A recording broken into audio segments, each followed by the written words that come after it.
Ciao friends, today we are making this delicious Italian side dish. It's peas with bacon. It's very similar to the Italian classic dish that uses guanciale, but I'm going to explain a little bit of difference there and why we're not going that route today.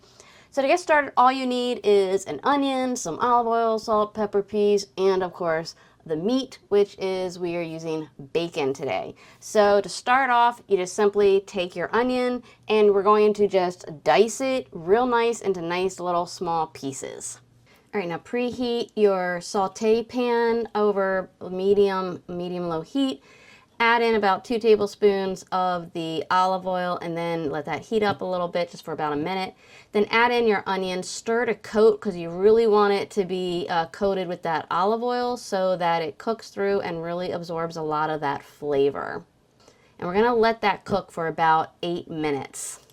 Okay, so meanwhile, now we're going to be using the bacon. So bacon comes from the pig, it's pork, but it comes from the belly. And we cure it and we smoke bacon. When using guanciale, which is more traditional, that comes from the pig's cheek and it's dry cured, usually with spices, and it is not smoked. The problem is sometimes that's just hard to find or it's really expensive. So I'm just going with the bacon and let me tell you, it comes out amazing.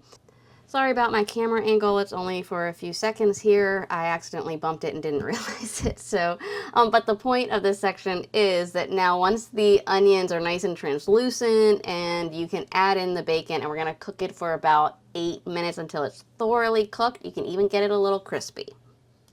And here you can see it's cooking really good, and let me tell you, it smelled absolutely amazing. So if you were using guanciale, it would actually be even fattier and the flavors would be a little more intense.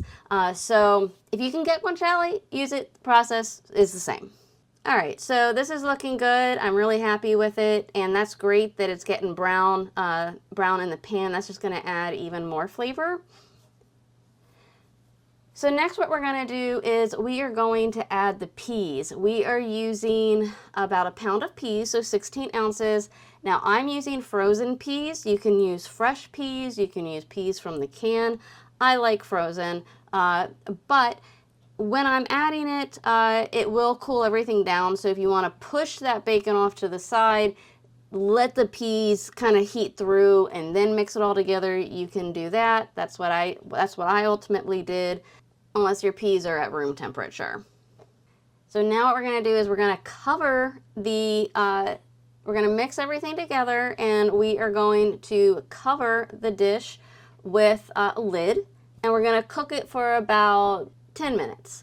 And we're going to know when it's done when the peas are soft and they're ready to eat. Now I have found that different brands of peas, whether it's sweet peas, not sweet peas, large or small, they cook at different rates. So just do a taste test and make sure that they're fully cooked. Next, go ahead and add your salt and pepper. I don't know why I don't have pepper being shown. Mix it up and then serve it warm, and it is absolutely delicious. If you like these type of recipes, don't forget to sign up down below and join our newsletter. You can find the printable version of this recipe on my website, simpleitaliancooking.com. Grazie e ciao.